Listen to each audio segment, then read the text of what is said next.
மார்கழிப் பூவே மார்கழிப் பூவே. நண்பர்களுக்கு வணக்கம். இந்த பதிவு எதை பற்றினா மார்கழி பூ. பெரும்பாலும் இதை டிசம்பர் பூ அப்படின்னு தான் நம்ம சொல்லிட்டு வரோம். இந்த மார்கழி பூ பார்த்திங்கன்னா குறிப்பாக மழைக்காலம் முடிஞ்சு இந்த குளிர்காலம் ஆரம்பித்து இந்த குளிர் காலத்தில் தான் இது பெரும்பாலும் பூக்கும்.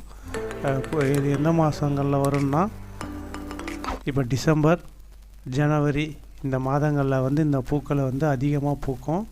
இது பார்த்திங்கன்னா ரோஸு, ராமர் கலர், நாம கலர், வெள்ளை, மஞ்சள் போன்ற நிறங்களில் பார்த்திங்கன்னா இது பெரும்பாலும் இருக்கும். நம்ம வீட்டில் இருக்கிற வண்ணம் பார்த்திங்கன்னா இந்த ரோஸ் கலர் தான். இந்த பூவை பார்த்திங்கனாவே தெரியும் எந்த அளவு பார்த்திங்கன்னா அழகாக இருக்குது, எந்த அளவு பெருசாக இருக்குன்றத பாருங்கள். 80களில் 90களில் இருக்கிறவங்களுக்கெல்லாம் இந்த பூ ரொம்ப பரிச்சயமாக இருக்கும். இந்த பூக்களை தான் அதிகமாக இந்த காலங்களில் தலையில் வச்சுப்பாங்க. அந்த அளவுக்கு இந்த பூக்கள் ரொம்ப அழகாக இருக்கும்.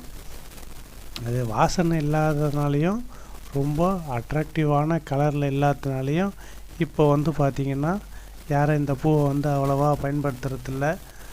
மல்லிக்கும் முல்லைக்கும் ரோஜாக்கும் இருக்கிற மதிப்பு இந்த பூவுக்கு பார்த்திங்கன்னா கிடையாது.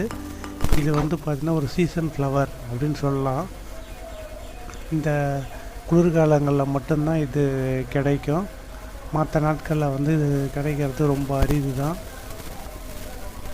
இந்த மாதிரி நம்ம மண்ணுக்கேற்ற பாரம்பரிய பூக்களை பார்த்திங்கன்னா எந்த மருந்தும் இல்லாமல் அது வெளியில் வச்சு அது மாட்டுன்னு அந்த பருவம் அது மட்டும் பூத்து குலுங்கும்.